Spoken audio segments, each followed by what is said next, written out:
e ativas. Agradecer já as inúmeras doações que a gente recebeu para o mosteiro e nos salvou assim emergencialmente e rapidamente. Eu não esperava que as pessoas fossem assim, porque tá todo mundo, né, num momento difícil, né, não é só a gente. Eu até comentei com a Raquel que a gente tinha algumas pendências urgentes e quando eu acordei, a primeira coisa depois do zazen, tudo, a primeira coisa de trabalho foi observar se eu ia conseguir naquele dia, no caso de ontem para hoje, cumprir alguns compromissos do mosteiro. E não tive como não me emocionar em ver a generosidade assim tão rápida das pessoas. Então, queria já deixar aqui um muito obrigado a todo mundo que tem ajudado. E como eu disse em um outro momento, acho que foi numa quinta-feira, no nosso zazen, é, a ajuda vai vir de alguma forma, mesmo quem não pode, não se preocupa que aqui tem muita calçada e um dia eu tenho certeza que vocês vão me ajudar pelo menos a varrer uma calçadinha. Então, muito obrigado pela ajuda que vocês estão dando ao mosteiro. É muito importante e não por mim, não por a gente só da Sangha, mas porque é muito precioso ter um local que possa oferecer o Dharma para as outras pessoas, né? Então, obrigado. Dito isto, vamos à nossa leitura, que se chama o Caos e Deslumbramento. Eu disse para a Raquel que ia ser uma leitura caótica e todo mundo ia ficar deslumbrado às avessas. Eu sou um pouco metódico quando eu estudo, então eu não tive muitas condições de estudar o capítulo. Eu fiz umas anotações, vocês me desculpem se eu tiver que ler a cola, mas vamos começar. Quando converso com os alunos, ouço muitas coisas a respeito de por que se sentam para praticar. Quero me conhecer melhor, quero que minha vida fique mais integrada, quero ficar mais saudável, quero conhecer o universo, quero saber o que é a vida, estou só, quero uma relação, quero que minhas relações fiquem melhores. Existem infinitas variações para essas e outras motivações para uma prática. Todas estão absolutamente bem, não há nada de errado com nenhuma delas. Mas, se pensamos que a finalidade de sentar e praticar é atingir essas coisas, então nos equivocamos quanto ao que estamos fazendo. É verdade que temos de começar a nos conhecer e a conhecer nossas emoções e como elas atuam. Precisamos perceber a relação entre nossas emoções e a nossa saúde física. Temos de considerar a nossa falta de integração e tudo o que essa não integração implica. Sentar e praticar atingem todos os aspectos de nossas vidas. Apesar disso, quando nos esquecemos de uma só coisa, esquecemos-nos de tudo. Sem ela, nada mais funciona. Difícil denominá-la. Poderíamos chamá-la deslumbramento, assombro. Quando nos esquecemos de nos maravilhar diante daquilo com que deparamos, então estamos em apuros e a nossa vida não acontece. Eu queria fazer uma observação sobre essa palavra deslumbramento para a gente seguir a leitura compreendendo melhor o que ela quer dizer com isso. Por quê? Às vezes, deslumbramento pode levar a gente a uma interpretação equivocada de que a gente vai ficar num estado de graça, meio que, sabe, topado de deslumbre, aí vamos sair por aí abraçando árvore, todo mundo feliz. O deslumbramento não é uma afetação. Ela vai explicar isso com o texto, mas é bom deixar já claro essa questão de linguagem que ela está usando, né? Que quando ela diz assim, nos maravilhar diante daquilo com que deparamos. Nos maravilhar diante daquilo com que deparamos, do que está diante de nós, é, na verdade, compreender que a realização do caminho é essa vida cotidiana mesma. Não é nada fora disso. Não é? Mestre Dogen tem um poema que ele diz assim: neste preciso momento, quando meus ouvidos escutam a voz como ela é, Todos com quem converso são meus amigos. Então, é esse o deslumbre. A, a pessoa que está na prática do caminho e compreende que o caminho é dado na vida cotidiana e não numa busca externa de algo fabuloso, fantasioso, ele ouve a voz como ela é. E todas as pessoas, ou seja, tudo no mundo, toda a realidade se torna nossos amigos. Continuando.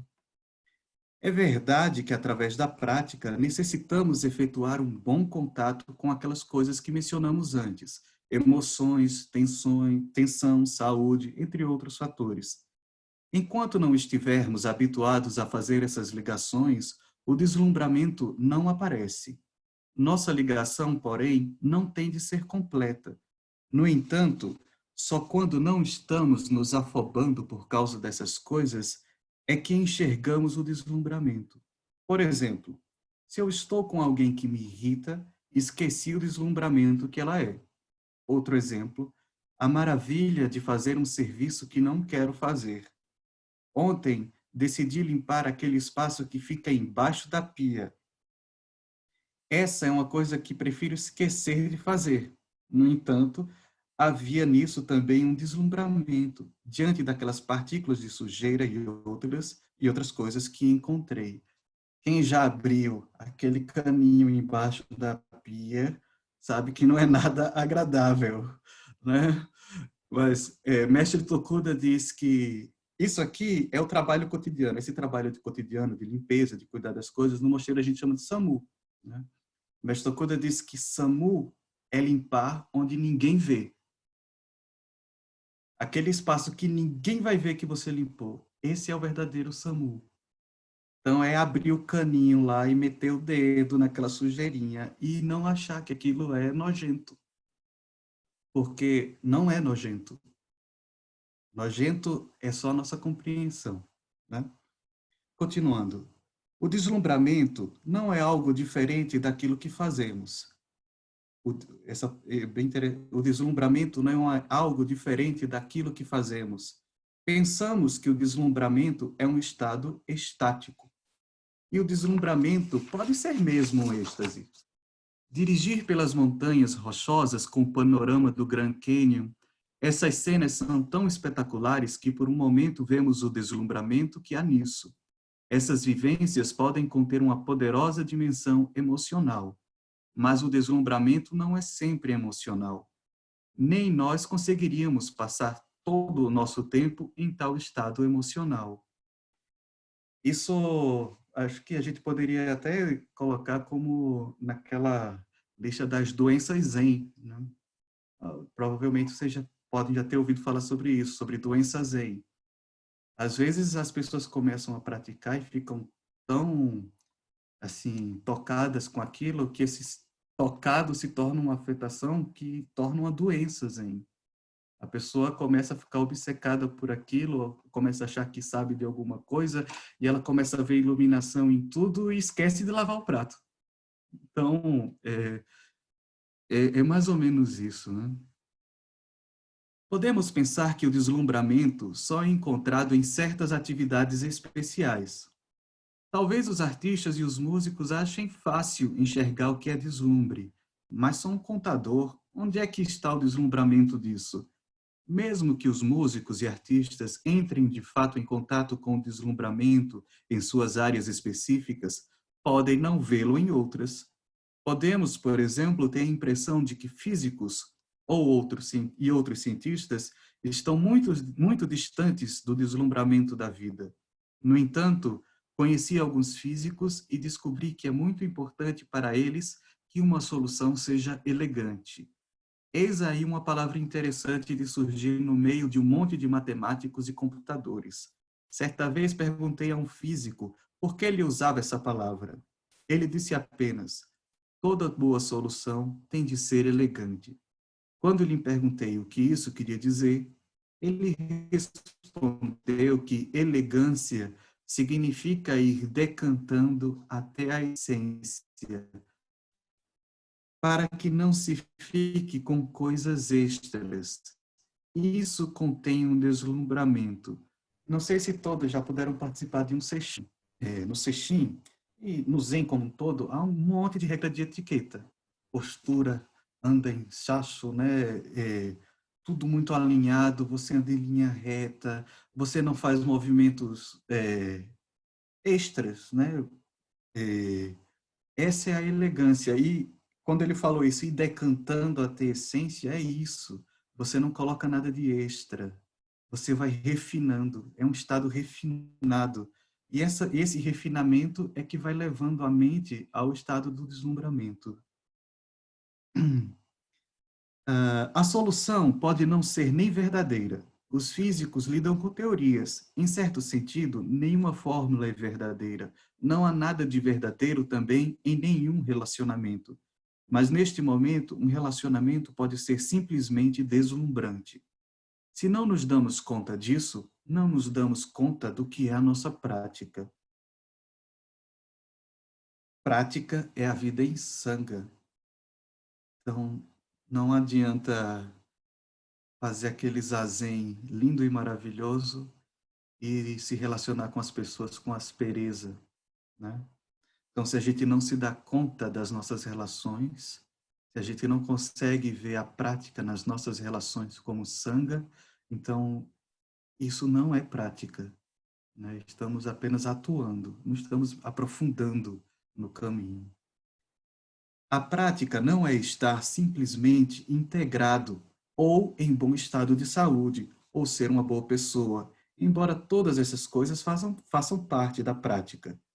A prática diz respeito ao deslumbramento. Se você quer averiguar como anda a sua prática, na próxima vez que algo acontecer em sua vida que você não conseguir suportar, pergunte-se: onde está aqui o deslumbramento? É isso que cresce conforme vamos praticando. Aumenta a nossa capacidade de ver o deslumbramento da vida, seja o que for que se apresente, independente de gostarmos ou não. No, no Shobogenzo, de Mestre Dogen, tem um capítulo chamado Dharani, e ele diz o seguinte: aqueles cujos olhos do aprendizado na prática estão claros no olho do Dharma correto. Porque estão claros no olho do Dharma correto, são capazes de ser de olhos límpidos no aprendizado na prática. Esse é o deslumbramento. A pessoa firme na prática, séria, sincera de coração, essa é capaz de ter o olho límpido. Essa é aquela que consegue olhar para a situação mais escabrosa e não se afetar com aquilo. Resolvê-la como um bodhisattva resolve as situações, né? É claro que, assim, a gente precisa fazer um esforço, a gente precisa se dedicar. É... Mas, assim, essa percepção de que o deslumbre está na vida cotidiana, na relação com as pessoas, naquilo que temos que fazer, ela brota de uma prática diligente, contínua, com disciplina, com dedicação, né? Porque, veja bem, se a gente olha para o mundo, e aí olha para o mundo e diz, vou buscar o sagrado, nós já nos separamos do mundo, julgando como profano. Mas, ao mesmo tempo, se a gente se joga no profano, a gente fica incapaz de enxergar o Dharma no mundo. Qualquer dúvida pode me interromper se eu não estiver sendo claro. Mas são os olhos clarificados pela prática que nada vê no mundo a no seu deslumbre. Ou seja, a realidade. A realidade como ela é. Continuando, onde é que eu estava? Aqui. Por exemplo, quando entramos numa relação com essa perspectiva, podemos dizer: eu amo você pelo que você é e amo você pelo que você não é.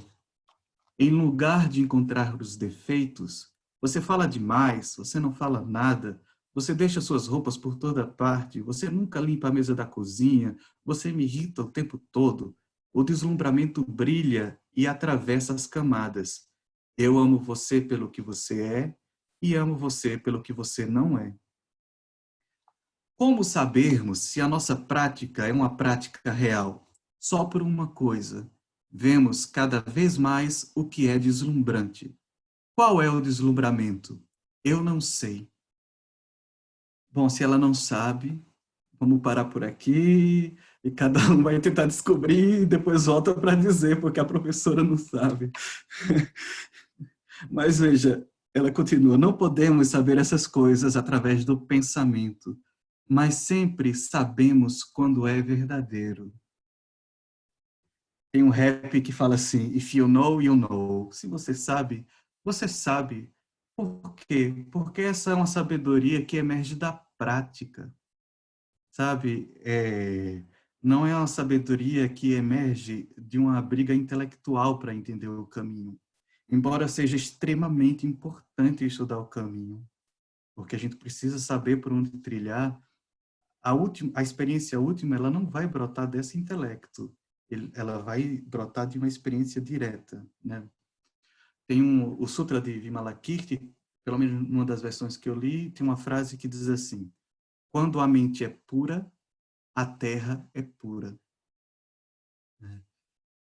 E quando eu estava lendo esse trecho, eu me lembrei de Mestre Ejo, que é o sucessor de Mestre Dogen, que ele fala o seguinte: o conhecimento do despertar é luminosidade, a prática da imodificável radiância que transcende os extremos do comum e do sagrado, do final e do relativo. Isto é incorporado por meio da grande tranquilidade do Shikantaza. Ou seja, essa compreensão do deslumbramento que a Joko está falando, ela surge da prática de sentar, e sentar sem nada querer, sem acrescentar nada, para enxergar claramente as coisas cotidianas como deslumbre. Não, a gente não pode acrescentar nada nelas. A gente precisa ver, como se costuma dizer, tal como é. E tal como é não se explica assim facilmente. Precisa realizar isso, né? Um dia vocês me contam como é, tal como é. Continuando.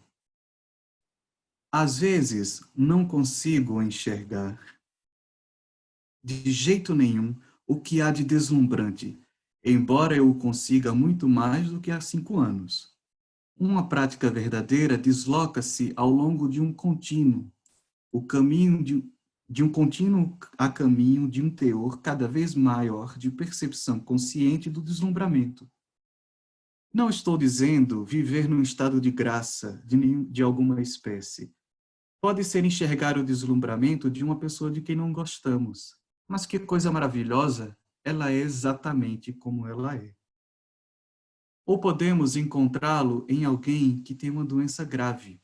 Essa pessoa pode ter uma presença tão poderosa que ilumina todo o espaço à sua volta, de maneira deslumbrante.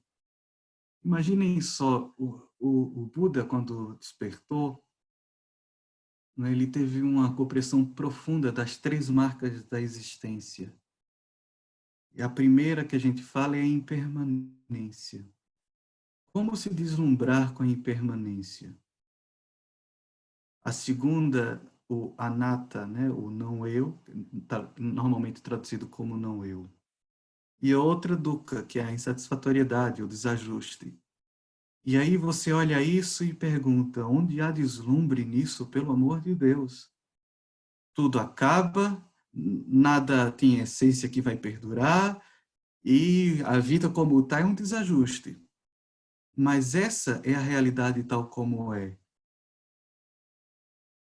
E como é que olha para isso e não se afeta, não se entristece? Não se entristece porque depois que o Buda ensinou as 2 nobres verdades que falam sobre dukkha, ele ensinou umas outras 2 que falam sobre a cessação dessa visão incorreta sobre esses aspectos como algo negativo. Então, a única coisa que nos cabe é praticar e ter confiança, porque a gente tem inúmeros exemplos de mestres que realizaram isso. E a vida de nenhum desses mestres é tristeza. Ao contrário, é alegria pura e sincera, cheia de compaixão, compreensão por tudo. Bom, quem Algumas pessoas têm seus professores, e quem tem a possibilidade de conviver um pouco mais perto de um professor Zen, sabe como é que se dá isso. Às vezes você está se descabelando, mesmo sem cabelo, com a situação, e aí você olha para o lado e seu mestre está dando risada. Cansei de ver isso com o Osho Tokudo. Todo mundo estressado, porque aquela situação era um absurdo. E ele olha para aquilo e ele vê tal como é, porque ele ouve a voz como é. Então, para ele, toda a situação é uma situação amiga, porque ela está acontecendo da mais perfeita forma que poderia acontecer. Ela não poderia acontecer de outra forma. A questão é que a gente quer olhar para a vida e quer que ela funcione com outro mecanismo, porque a gente não aceita o mecanismo da vida. Mas a vida está ocorrendo perfeitamente. A vida está acontecendo por meio de relações kármicas, por meio de relações interdependentes. Tudo o que acontece está acontecendo perfeitamente correto. Se nos desagrada, a gente pode mudar para que algo mais na frente aconteça de uma forma mais agradável. Mas o mecanismo da vida não está quebrado. O mecanismo da vida está perfeito. É aí que está o deslumbre de olhar a vida e ver a vida como ela é. Bom, continuando. Eu me perdi aqui. Ah, é, conforme você vai passando pelo dia, atravessando suas pequenas adversidades e dificuldades, pergunte-se: onde está o deslumbramento? Sempre estará ali. O deslumbramento é a natureza da vida em si. Se não o sentirmos, simplesmente continuamos com nossa prática. Não podemos nos forçar a senti-lo, só podemos trabalhar com o obstáculo que está à nossa frente. O obstáculo é criado por nós, não é causado pelo que aconteceu conosco. Isso faz parte do deslumbramento também. Se vocês estão entendendo do que estou falando, ótimo. Se não sabem do que eu estou falando, ótimo também. Ambas as respostas fazem parte do deslumbramento. Saber ou não saber. De todo modo, ótimo. Desse parágrafo, para mim, particularmente, a parte mais importante é simplesmente continuamos com a nossa prática. Continuar é a chave de todo o caminho e já é o caminho inteiro. Despertar essa mente que pratica e busca o caminho já é o caminho inteiro. O mestre Dogen fala que no capítulo sobre o despertar a mente Bodhi, né, que é essa mente que procura o caminho, que nós temos que fazer é despertamos essa mente e fazemos o voto de que antes de nós mesmos cruzarmos, nós iremos ajudar os outros a cruzarem. Esta pessoa que despertou para esse caminho e está disposta a colocar todos os outros à frente, segundo ele, já é professor e guia de todos os seres vivos. Como é que se alcança isso? Praticando. É por isso que Mestre Dogen diz que prática é realização, né? Não tem nada além. Se a gente não praticar,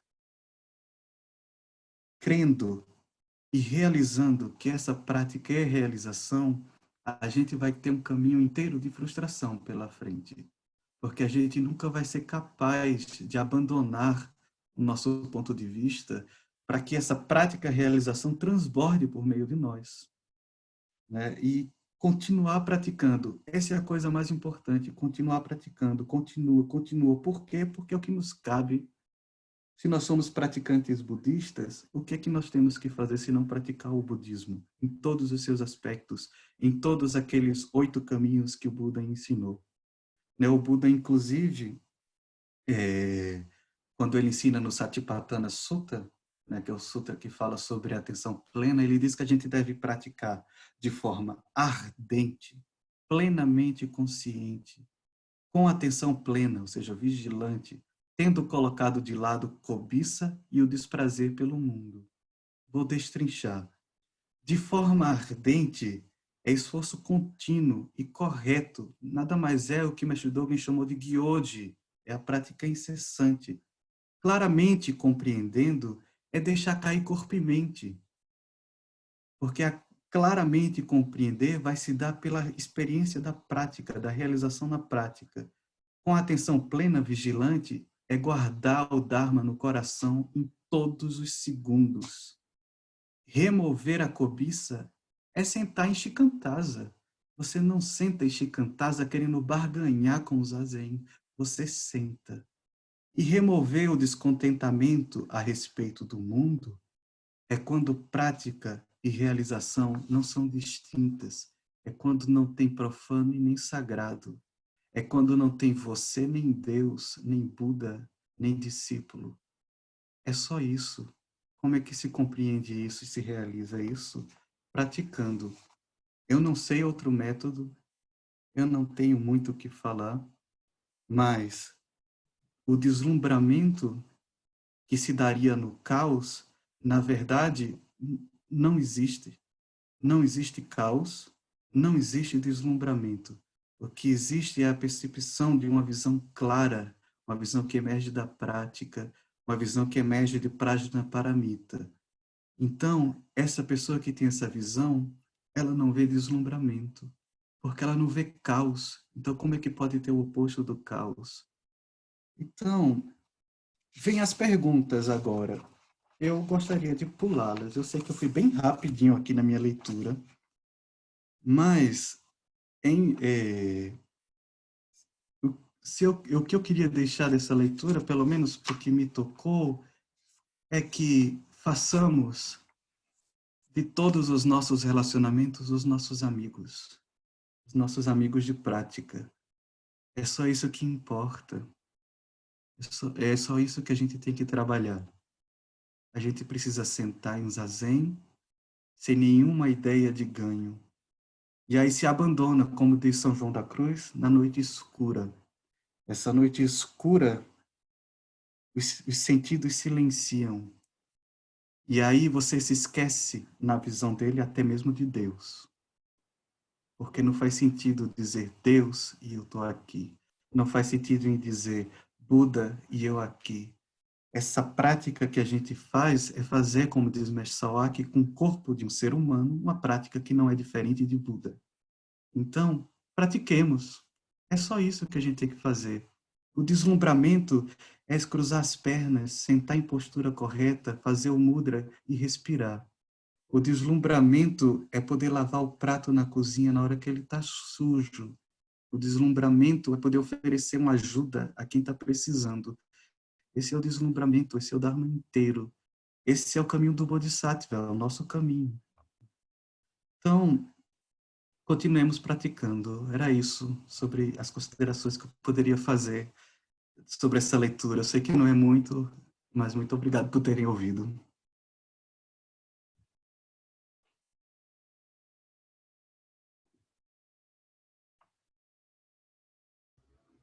Obrigada, Xuxin-san. Alguém tem alguma consideração, alguma pergunta que queira fazer para Xuxin-san ou Joken-san? Eu gostaria só de compartilhar uma coisa bastante interessante um vídeo que eu assisti ontem.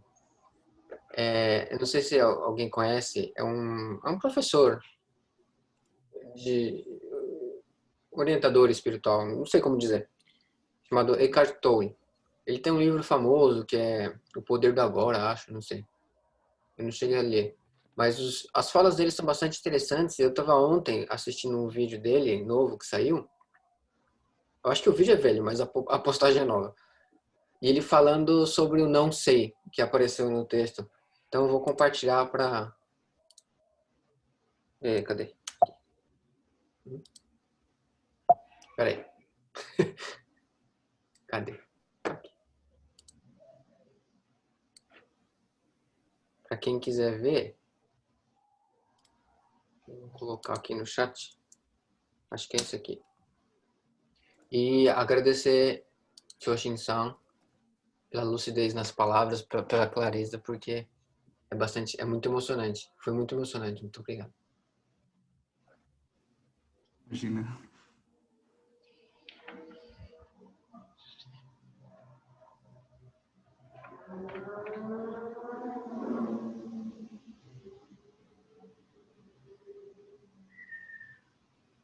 Se alguém tiver alguma pergunta, tá? Isso. Se ninguém quiser falar nada, eu acho que eu vou ler, Xoxin-san, só a última página aqui. Eu acho que tem assim bastante com o que a gente está vivendo. E aí, se você quiser ler, por favor, fica à vontade. Pode Senão, ler. posso ler também. Pode Essa ler. última fala aqui, ó, na página 263, lá no finalzinho. O aluno diz: eu observo que relaxo por causa da inevitabilidade do caos. E talvez outros façam isso também. Talvez seja isso que impeça a cidade de tornar-se mais maluca do que ela já é. Qualquer pessoa que dirija por algum tempo numa autopista ou numa rua engarrafada precisa realmente deixar as coisas acontecerem para aguentar a situação. É um momento nessa cidade frenética em que as pessoas têm de ceder, de deixar que aconteça o que tiver que acontecer. É uma espécie de jogo espiritual. E aí ela vem. Nas lutas do Oriente Médio e de outras partes, vemos o resultado final da violência interna de todos nós. Imaginamos que podemos resolver os nossos problemas com lutas externas e guerras. Gastamos somas inacreditáveis em armamentos. No entanto, os índices de mortalidade infantil estão entre os mais altos do mundo industrializado. No mundo industrializado. Isso também faz parte do caos. Tudo bem adotar um ponto de vista pessoal e tentar mudar essas coisas, mas nossos pontos de vista pessoais precisam ser equilibrados pelo reconhecimento de que milhões de coisas, muitas mais do que conseguiremos um dia entender, estão se agrupando, mudando e movimentando-se o tempo todo.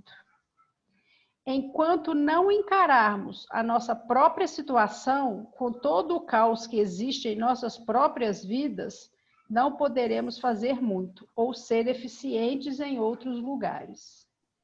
Vai haver caos de qualquer jeito, mas quando nós o encaramos, vemo-lo por outro prisma. Não queremos vê-lo, no entanto. Queremos viver dentro das caixas que criamos e apenas continuar redecorando as paredes, em vez de sair pela porta. Realmente, adoramos as nossas prisões. Essa é uma razão pela qual a prática é tão difícil. Resistência é a própria natureza do ser humano. Uma pessoa como Saddam Hussein não aparece do vácuo, sem motivo. Ele é o resultado de muitas e muitas circunstâncias, tal como foi Hitler. Não deveríamos, no entanto, pensar que se o mundo inteiro praticasse o zazen, não haveria caos. Também não é assim. O caos continuará. Não precisamos nos preocupar com isso. Mas, se praticarmos, com o tempo teremos mais abertura para as coisas serem como elas são. Continuaremos tendo preferências pessoais pelas coisas irem de um certo jeito, mas não faremos mais tantas exigências. Preferências são muito diferentes de exigências. Quando as coisas não caminham do jeito que preferimos, ajustamos-nos com muito mais rapidez ao modo como elas aparecem. Isso é o que acontece após anos de prática sentada. Se vocês estiverem procurando alguma outra coisa, bem, desculpe-me. É paradoxal, mas aprender a permanecer com o caos proporciona uma espécie de paz profunda.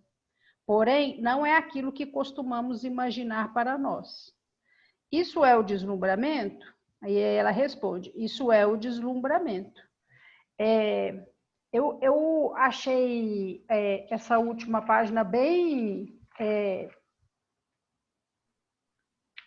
propícia assim, para esse momento que a gente está vivendo, né? E que a gente vê tanta exaltação de agressividade, às vezes mesmo nas redes, e a gente mesmo às vezes fica bastante irritado com algumas coisas. E eu tenho me lembrado muito do Lama Santen, né, quando ele fala que o Sansara sempre existiu e sempre vai existir, né? E a gente vê como ele consegue caminhar pelo Sansara de uma forma que não é entreguista, porque esse texto aqui, essa página aqui principalmente, ela tem... Ela é perigosa, né? Porque você pode falar, é assim, e você fica na sua zona de conforto cômoda, e as coisas são assim, e o Sansara é assim, então eu vou aceitar que tudo seja assim, né? E um dia, quem sabe, talvez as pessoas tenham um pouco mais de sabedoria ou de esclarecimento dentro da nossa concepção, né? Na concepção do budismo é preciso esclarecimento e lucidez, e aí isso te leva para uma zona de conforto dos praticantes e dos monges, às vezes também, de ficar em algumas zonas, porque aquele miolinho ali é confortável, não agir no mundo, né? Como a gente faz. E aí eu sempre que eu vejo essas coisas muito, esses exemplos assim de pessoas muito maléficas ou coisas muito ruins que acontecem, que a gente vê impactos sociais tão profundos, eu sempre tenho em mente o Lama Santen, né? A gente não vê ele entrar em nenhuma dessas questões mais graves assim, de forma incisiva, mas ele entra com ações, né? Ele é um monge, um mestre, um lama, né? Ele não é monge, ele é lama que age, né? Ele age no mundo como ele acredita que o mundo tenha que ser alterado, né? E aí eu quis ler isso aqui por causa disso. Às vezes a gente se perde. Eu mesmo sou mestre de vez em quando perder a paciência lá no Facebook e dou um pitaco em coisa de política, porque eu fico butina da vida de vez em quando com algumas coisas. E aí você volta atrás e no outro dia você fala assim, não vai adiantar, né? Não vai adiantar, você não tem como abrir o olho do outro, né? Assim, mas a gente não pode entrar nesse entreguismo, né? Nesse conformismo de achar que as coisas são assim, que a gente não precisa se posicionar e abrir os olhos de quem a gente conseguir abrir, né? Do nosso jeito, né? Que não é não impositivo, não é dogmático, não é doutrinador, né? Mas é realmente de esclarecimento. Era só isso. Eu queria ler essa parte aqui para a gente não cair nessas ciladas, né? De ficar em zonas de conforto dentro do Zen, ou de qualquer outros, né? No tibetano, não é só no Zen. Não ficar dentro de algumas zonas confortáveis que em aparentes mundos de tranquilidade, né? Enquanto o resto está aí, né? O mundo está aí, precisando de ajuda. O mundo de gente e a gente dentro das nossas misérias, né? Nossos problemas muito miúdos às vezes. Rossan, veja bem, eu falei que o mecanismo da vida não está quebrado, né? Isso quer dizer não que essas coisas são boas que aconteçam, apenas que elas acontecem num encadeamento perfeito de causa e efeito. Mas a gente não pode ficar de braços cruzados. E existem diretrizes claras no budismo sobre isso, claríssimas, vindas a partir do Buda, né? E aí por diante. Faz parte do caminho do Bodhisattva ajudar os outros. A questão das disputas políticas é porque todas estão equivocadas, porque nenhuma delas parte da clareza do Dharma, ou de uma lucidez realmente compassiva e fraterna, né? Mas a gente precisa fazer algo, e ficar na zona de conforto, nesse seu caso, que eu entendi, talvez seja a omissão é uma coisa terrível, porque você se coloca como fora de algo que você está profundamente conectado, né? E há orientações para a gente agir no mundo dessa forma e como agir. Há exemplos do Buda, Shakyamuni, de como ele orientava, inclusive, governantes, né? Sempre focado no bem-estar do povo. É isso que importa, é o bem-estar do povo, pacificamente, sem ódio, sem discriminação. Nagarjuna, que é considerado como um pai assim do Mahayana, né? Nagarjuna hoje seria mandado para Cuba, porque Nagarjuna tem e Nagarjuna talvez é uma autoridade no budismo. E não dá para querer questionar Nagarjuna assim, tipo, de que ele não sabe o que está falando. Nagarjuna tem diretrizes muito claras de como se portar no mundo nesse ponto social, né? Então, no caos, né? Nagarjuna propõe coisas, por exemplo, que são muito semelhantes à reforma agrária, por exemplo, a distribuição de renda. Então, é o pai do Mahayana falando sobre isso. Existem inúmeros exemplos de budistas, mestres, não digo nós assim, mas de pessoas autoridades do budismo, pessoas realizadas, que tinham posturas ativas em relação a isso, em meio ao caos. A gente só não pode olhar para o dito caos e achar que ele está acontecendo desse jeito, porque a vida está quebrada. Ele está acontecendo desse jeito por uma complexidade enorme de fatores. E nós temos papel nisso, obviamente, obviamente. Se a gente pratica, é aquilo que eu falo, se a gente pratica zazen e não é e sai do zazen e é um estúpido, a gente não está praticando o zazen, porque o zazen precisa ser constante, constante na nossa vida. Se a gente não consegue ajudar o outro, caminho do Bodhisattva é só uma fábula bonitinha para a gente ler antes de dormir. Para mim é simples assim. Eu não, se você me conhece, eu não sou muito de arrudeio, mas para mim é simples assim. O mundo precisa de ajuda e o mundo somos nós. Quem mais vai ajudar? Quem? Quem vai ajudar? Né? E o caos e o deslumbramento, por isso que eu digo, não tem caos e deslumbramento. A gente fala caos e fala deslumbramento, isso para a gente compreender as coisas, mas no final, na visão última, não tem caos e deslumbramento. Tem um mecanismo funcionando perfeitamente. Como é que atuamos nesse mecanismo? Por meio das diretrizes que o Dharma nos dá. E são muitas. Basta estudar e basta praticar, né? Zona de conforto não existe isso para budista. Não tem como, não, aliás, não tem qualquer pessoa de coração reto, minimamente ética, que consiga ficar numa zona de conforto. Não tem como, né? Eu acho, né? Não sei se estou falando bobagem, né? Estou aqui. O Diego Santos tem uma pergunta lá no chat. A pergunta dele é: ouço falar que quando nos sentamos em zazen, estamos ajudando inúmeros seres. Não entendo essa concepção. Poderia me explicar, por favor?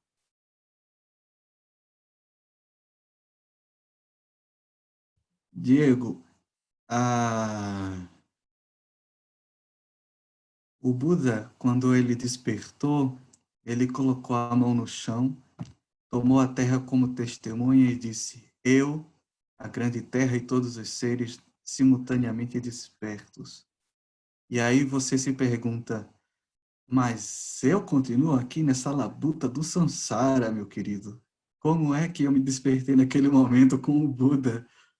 Mas você está aqui ouvindo o Dharma. E isso é o que pode causar toda a transformação na sua vida. Quando você pratica zazen, você não está separado dos outros seres, porque uma mudança que você cause na sua vida impacta tudo ao seu redor. O mundo não se transforma globalmente, ele se transforma localmente. Assim também é com a prática, pelo menos é assim que eu vejo.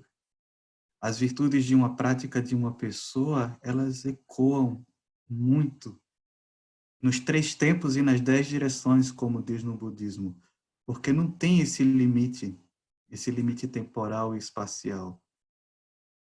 Como é que a prática de a prática de Mestre Keizan de, de aproximar-se da comunidade leiga, como ele fez, de incorporar elementos importantes para que aquelas pessoas se aproximassem, é, atingiu a todos que hoje praticam, né? Porque ecoa. A nossa prática de zazen é transformadora. Se a gente transforma a gente age melhor no mundo. É só isso que basta.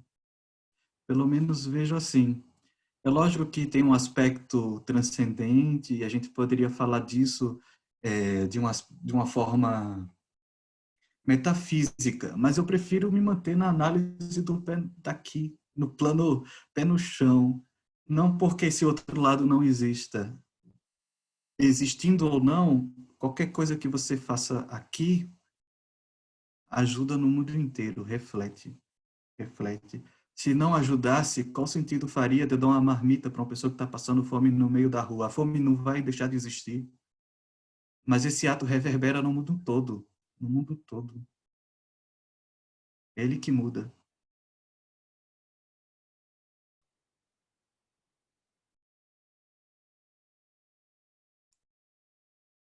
Pode discordar, viu, Diego? Pode contrapor.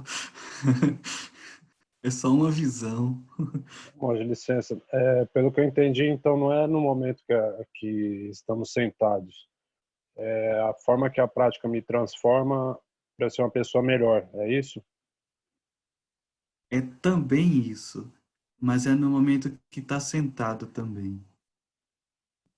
Porque, veja só, a gente, a gente vê as coisas de forma segregada. Segregada. Então, se você realiza realmente o caminho, quem é que realizou o caminho? Como você pode dizer, eu realizei o caminho? Se você diz isso, não realizou. Então, a gente, para compreender isso, precisa realizar isso. Precisa realizar porque é transcendente. Porque corpo e mente caem. Ou seja, caem as barreiras que separam os seres. Eu gosto de quando o Mestre Dogen fala das montanhas, dos rios, das pedras. Ou seja, quem são as montanhas? As montanhas é o corpo do Buda. Os rios é o Dharma sendo pregado e por aí vai. Então, se você senta em zazen e realiza esse caminho, o que você vai ver nesse momento não tem mais separação com os outros seres. Então, a sua prática é de todos os seres. Como é que isso se dá de fato? Aí, me desculpe, mas eu ainda sou iniciante. Estou só começando, não tenho como falar.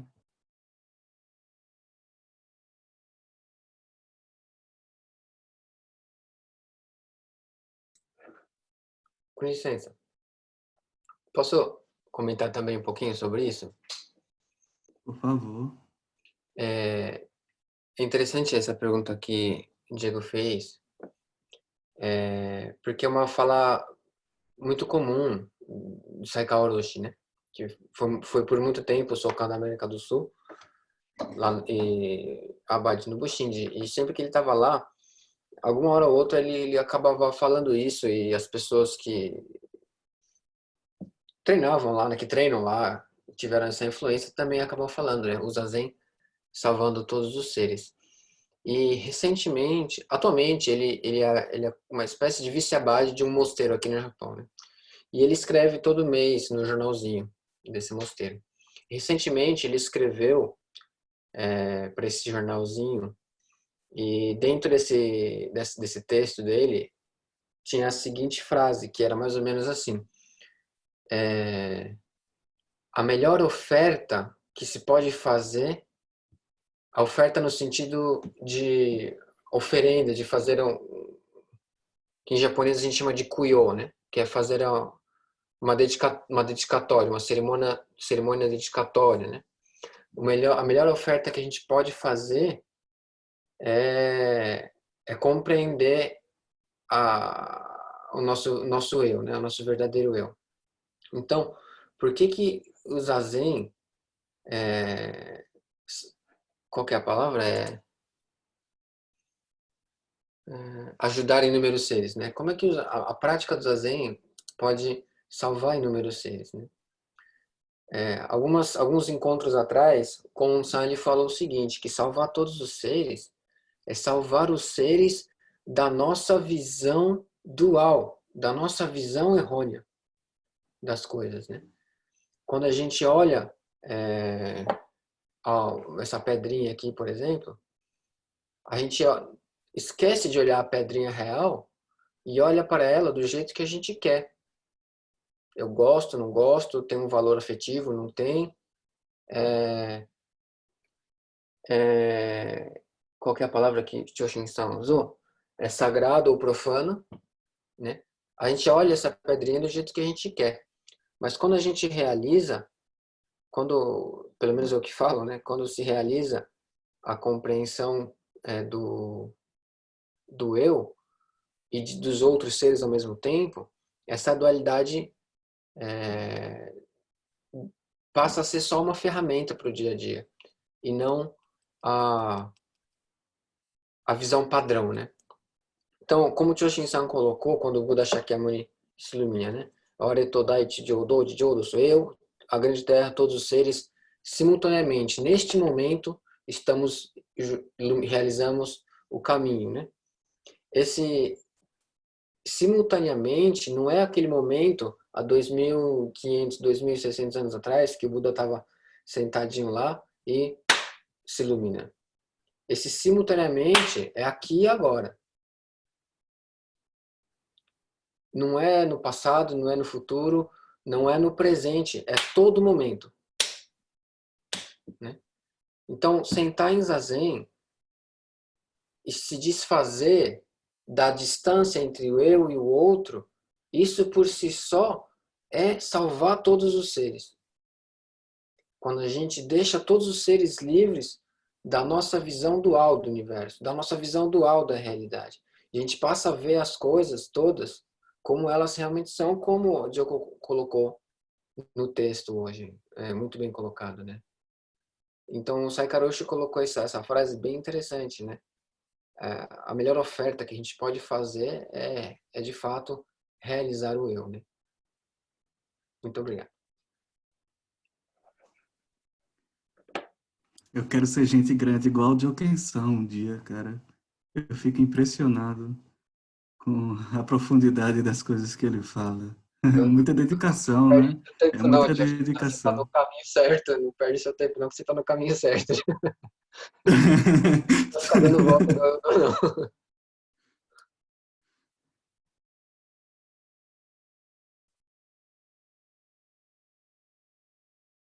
É assim mesmo, Diego. Dá um nó no juízo. A gente vai entendendo com o tempo. As respostas vão vindo passivamente. Mas Tokuda diz, bom é quando a resposta vem passivamente. E eu já falei isso algumas vezes. Eu posso estar equivocado. É uma pequena impressão que eu tenho. Que algumas de nossas perguntas não terão resposta. Elas simplesmente vão perder o sentido. Sequer farão sentido de serem perguntadas. É assim mesmo. A gente está junto nesse caminho para ir obtendo essas respostas, praticando e só praticando. Obrigado, Mancho. Obrigado, Joken-san também.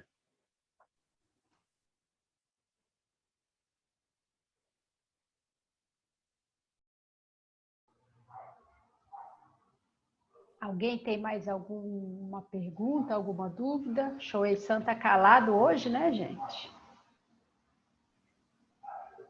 Tô até com medo.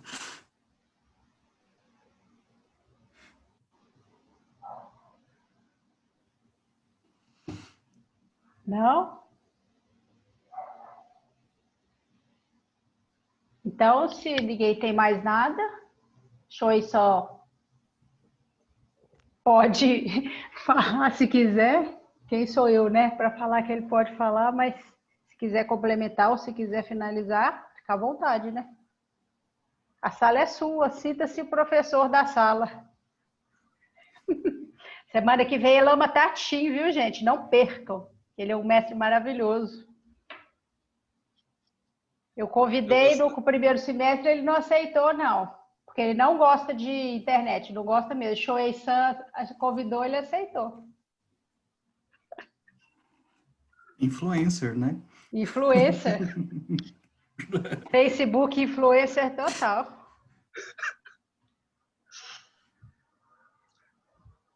Brincadeiras à parte, eu gostaria muito de agradecer o Choshin-san pela fala de hoje, pela leitura. Esse texto ele é muito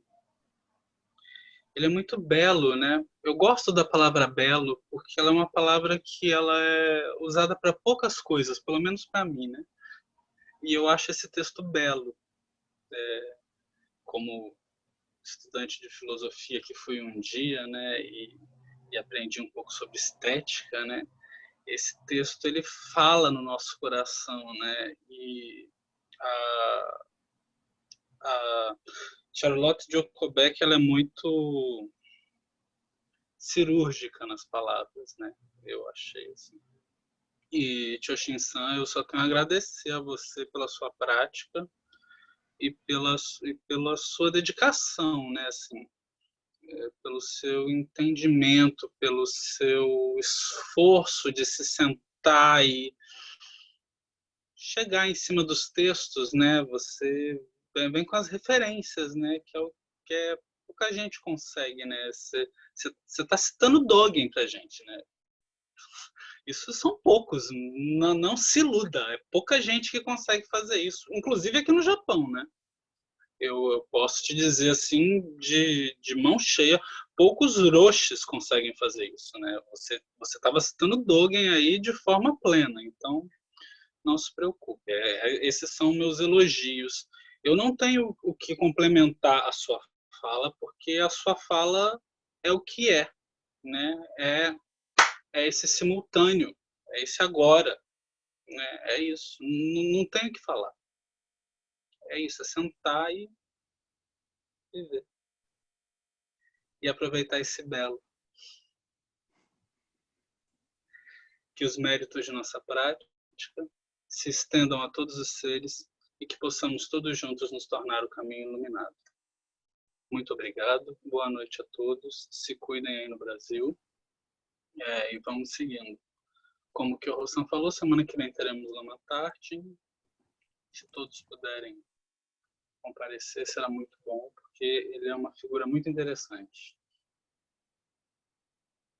Muito obrigado a todos. Boa noite.